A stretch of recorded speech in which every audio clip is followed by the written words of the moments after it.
Baie welkom by hierdie kuiergesprek waarin ons saam kuier oor, na my oordeel, een van die belangrikste woorde van Jesus, rakende die sagte juk.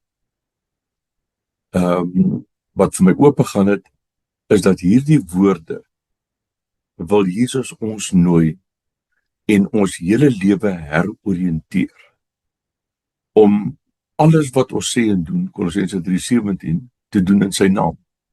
Vanuit sy krag, vanuit sy teenwoordigheid, onder sy gesag, onder sy koningskap. Die sagte juk is om klaar te maak met life on our own. Maar ons word daardeur ingenooi na life with God. Ek het nou verskillende eksperimente aan die gang om dit in te oefen aan die hand van die 5 dinge wat Willard beklemtoon, dat ons laat nie dinge gebeur nie. Ons hoef niks te forceer nie. Ons doen ons beste, maar ons vertrou nie ons beste nie. Ons laat vaar beheer oor uitkomste. En dat daai 4 goed beteken eintlik doodgewoon. Vertrou Jesus, vertrou hom in alles. En ons moet hierdie realiteit, hierdie inoefening, moet ons vat na die lewe toe. Die sagte juk kan jy nie oor Bybelstudie doen. Jy moet dit vat na jou lewe toe, jy moet dit gaan ervaar in al die fasette van jou lewe.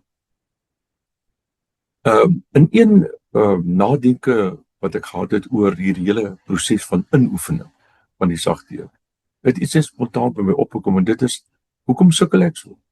Hoekom sukkel die verskillende groepe dwars deur Suid-Afrika wat ek ingenooi het om die sagte juk in te oefen? Hoekom sukkel ons so? En 'n paar goed het vir my duidelik geword. En dit is dat ons binne 'n split second, of ek, binne 'n split second, val ek uit die sagte juk uit. En in die volgende weke wil ek, wanneer ek kans kry, verder kuier oor, maar wat is dit wat vir my en jou so vinnig uit die sagte juk laat val? En die eerste ene wil ek nou hanteer, en dit gaan oor bekommernis.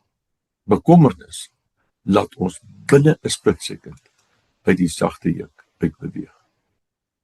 So bekommernis is die ding wat ons baie vinnig uit die sagte juk laat uitbeweeg. En ek wil net eers 'n bietjie oor bekommernis aan die hand van Matteus 6, Jesus se woorde, ook verder dit 'n bietjie uitpak. So, waarom bekommer ons oor? Waaroor bekommer ons ons? Dit is nogal 'n vraag, 'n bietjie om van tyd tot tyd ernstig en net na te dink. Ek gaan die teksgedeelte van Jesus net weer vir ons lees. Daarom sê ek vir julle, moet julle nie bekommer oor julle lewe, oor wat julle moet eet of drink, of oor julle liggaam, oor wat julle moet aantrek nie. Is die lewe nie belangriker as kos en die liggaam as klere nie? Kyk na die wilde voëls, hulle saai nie en hulle oes nie, en hulle maak nie skuur by mekaar nie. Julle hemelse Vader sorg vir hulle. Is julle nie baie meer werd as hulle nie? Trouwens, wie van julle kan deur om te bekommer sy lewe met 1 enkele uur verleng? En wat bekommer julle oor klere? Let op hoe groot die veldlelies. Hulle swoeg nie en hulle maak nie klere nie. Maar ek sê vir julle, selfs Salomo in al sy pragt was nie geklee soos een van hulle nie. As God dan die gras van die veld wat vandag nog daar is en môre verbrand word so versier, hoeveel te meer sal hy dan nie vir julle sorg nie, julle klein gelowiges? Julle moet julle dis nie bekommer en vra wat moet ons eet of wat moet ons drink of wat ons moet aantrek nie. Dis alles dinge waaroor die ongelowiges begaan is. Julle hemelse Vader weet tog dat julle dit alles nodig het. Nee, soek bo alles na God se koninkryk. Alle vertaling, beywer julle allereers vir die koninkryk van God en vir die wil van God, dan sal julle ook al hierdie dinge gee. Moet julle dis nie oor môre bekommer nie, want môre bring sy eie bekommernis. Elke dag bring genoeg moeilikheid van sy eie. Moet julle nie bekommer nie. Is hierdie woorde van Jesus 'n uitnodiging om niks te doen? Het ons nie juist bekommernis nodig nie? Ek weet, ons het 'n bietjie vuur in die tent nodig, dat ons nie net lui word nie. Bekommernis is eintlik goed vir 'n mens, is dit nie? Want dit kan jou laat opstaan, dit kan jou motiveer, dit kan jou aan die brand sit. Is Jesus se woorde uitnodig om niks te doen? Dit lyk nogal so, want hy verwys na die voëls. Hy verwys na die veldlelies. Hy sê die voëls, hulle saai nie en hulle maak nie skure by mekaar nie. die veldlelies, hulle swoeg nie en hulle maak nie klere nie.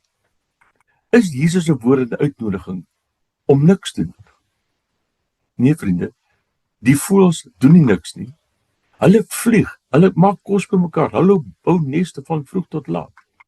En die veldlelies, hulle doen ook nie niks nie. Hulle groei en hulle blom. Wat hulle nie doen nie, die veldlelies, wat hulle nie doen nie, en die voëls, is hulle saai nie en hulle maak nie skure bymekaar nie. En die veldlelies, hulle swoeg nie en maak nie klere nie. Wat jy sien, dit is tipies mensewerk, nie die werk van voëls of die werk van lelies nie. Vriende, bekommernis is nie ons werk nie. Dis nie ons werk nie. Die Griekse woord vir bekommernis is vir my aangrypend vertaal in Engels met 2 woorde. Wie wat gebeur met as bekommernis in jou hart val? To be anxious. Maar dan op die ouende die subtiele woord to be distracted. Wat bekommernis met ons doen, we get easily distracted. En dis die ding. Hoekom ons so baie maklik uit die sagte juk uit van Jesus uitbeweeg. Bekommernis. We get easily distracted. Ons raak gefokus op ons bekommernis. Ons vergeet van die sagte juk. Ons vergeet van Jesus se heerskappy en sy teenwoordigheid. So die sagte juk, die woord moet jy nie bekommer nie, die opdrag of die uitnodiging van Jesus is om vanuit die sagte juk te lewe. Kom na my toe, almal wat uitgeput en laai is en ek sal vir julle rus gee. Neem my juk op julle en leer van my, want ek is sagmoedig en nederig van hart en julle sal rus kry vir julle gemoed. My juk is sag en my las is lig. Die sagte juk is Jesus se koningsgesag oor my lewe en om in sy teenwoordigheid te lewe. So, mense is bedoel om hard te werk. Mense is bedoel om hard te werk, maar in die sagte juk van Jesus. Wat dan so lyk, ons vertrou Jesus in alles en vir alles. Ons hoef niks meer te forceer nie. Ons doen ons bes, maar ons vertrou nie ons beste nie. Ons laat vaar by jou ooreenkomste. Om in die sagte juk van Jesus te lewe, is om bekommernis te laat gaan. Ons kan nie keer dat bekommernis op ons toeslaan nie, vriende. Lied het gesê, jy kan nie keer dat 'n voël oor jou kop vlieg nie. Nee, maar jy kan keer dat 'n voël op jou kop nes maak. So, ons is maar broos, die wêreld is ingewikkeld. Dinge gebeur skielik op met ons en ons raak bekommerd, maar bekommernis as 'n manier van lewe het Jesus baie goed geweet. Ontneem die lewe aan ons. So, ek wil gou iets wat ek by Nouwen geleer het, wil ek gou iets hier verduidelik. Vriende, as Jesus praat oor moet jy nie bekommer nie, daar staan in Matteus 6 2 goed oor God. Hy weet en hy sorg. En ek wil nou iets wys daarop hoe bekommernis jou wat God die sagte juk beteken niks anders nie as dat ons lewe leef onder God se weet. Hy weet en sy sorg. Maar kom ons kyk wat doen bekommernis met ons en hoekom ons so baie maklik uit die sagte juk uitbeweeg. Die eerste ding wat bekommernis doen is dit fragmenteer ons lewe. Want jy sien, ons bekommer ons gewoonlik nie net oor een ding. Ons bekommer ons oor 'n klomp goed. Ons bekommer ons oor ons kinders. Ons bekommer ons oor ons ouers. Ons bekommer ons oor wat by die bank aangaan met ons saldo. Ons bekommer ons oor volgende week se doktersafspraak. Jy sien, wat bekommernis doen? Dit fragmenteer ons lewe. Ons lewe verloor sy eenheid, sy geheelheid, sy wholeness, want ons bekommernisse lê op verskillende plekke rondgestrooi in die dorp en selfs in Suid-Afrika en dwars deur die wêreld, veral as ons kinders ver is. Dit fragmenteer ons lewe. 'n Volgende ding wat bekommernis doen, vriende, ons raak gepreokkupeer met ons bekommernis. Dis nie net dat ons bekommer oor iets of iemand of 'n saak nie. Ons begin gepreokkupeerd raak met presies dit waaroor ons bekommer. En wat dan gebeur, is volgende week se doktersafspraak, of dan die einde van die maand, wat in die saldo van ons bankrekening gaan wees. Ons trek volgende Vrydag en die einde van die maand ook op vandag. So raak ons gepreokkupeer. So, bekommers maak later dat ons nie vandag kan lewe nie, want ons het Vrydag se worries ook nou ingetrek by vandag, en die einde van die maand se worries ook ingetrek by vandag. Ons raak daarvan gepreoccupeer. Ek kan selfs dit sterker stel. Ons raak besete met ons bekommernis, van ons bekommernis. 'n Volgende ding, vriende, wat bekommers maak, jy raak selfgesentreerd. You get easily distracted.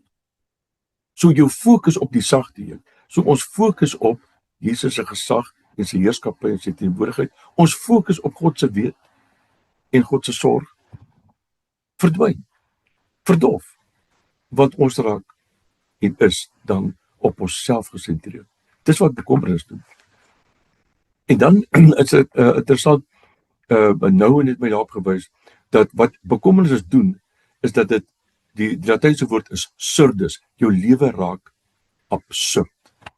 Jy kan nou dink, gefragmenteer, gepreoccupeer en selfgesentreerd, jou lewe raak, dis absurd. Maar dan lei dit tot die gevaarlike ding, van dat ander woord vir surdus is op die einde doof. Ons raak doof. Ons raak doof vir God se weet, God se sorg. Ons raak doof vir God. Dis op die einde wat bekommernis met ons doen. So bekommernis, vriende, ek kan verstaan hoekom bekommernis ons in 'n split second, en vir my, uit die sagte juk van Jesus uithaal. Dis interessant dat Jesus sê, moet julle nie bekommer nie, in Matteus 6, maar dat dit stel hy teenoor iets wat ons moet doen. Moenie bekommer nie, maar is iets wat julle moet doen. En wat ons moet doen, sê hy, is ons moet, ja, daar is so mooi, dingie, ons moet eers die koninkryk van God soek. So ons moet die sagte juk, ons moet Jesus se koningsgesag en heerskappy en sy teenwoordigheid ons eerste prioriteit moet. Ons eerste prioriteit moet.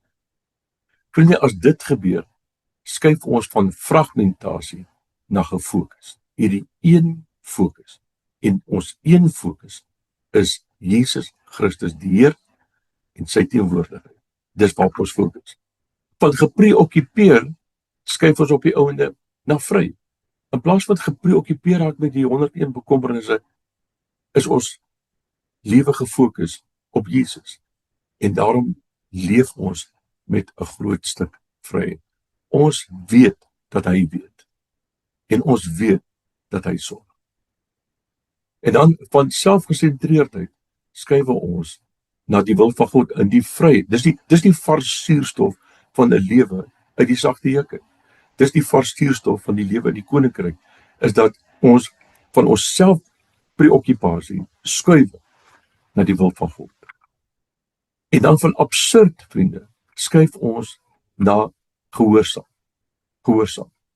En audire is die Latynse woord vir gehoorsaam, wat mooi vertaal word, ook vertaal word met luister. So vriende, wanneer soek eers die koninkryk van God, wanneer die sagte juk ons eerste prioriteit word, kan jy sien hoe ons van bedompigheid na vars suurstof skuif, van 'n gefokusde vry op die wil van God, gehoorsaam lewe, en dat dit op die einde 'n nuwe luisterkapasiteit in ons bewerkstellig, dat ons oop lewe na God, luisterend lewe, onder sy sorg en onder sy weet. Hy weet van al ons bekommernisse, hy weet van ons lewe, en ons kan hom vertrou.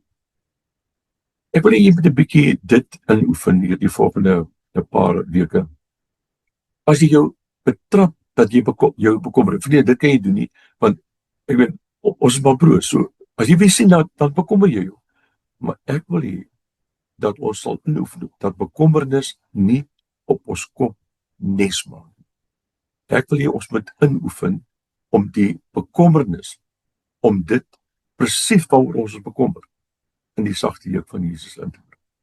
Bekommernis kan ons in een oomblik in die sagte juk van Jesus laat uitval, maar ons kan dadelik weer terugkom. Ons kan dadelik ons posisie onder sy sagte juk inneem en in die vars suurstof van die sagte juk van Jesus deurlewe. Seën.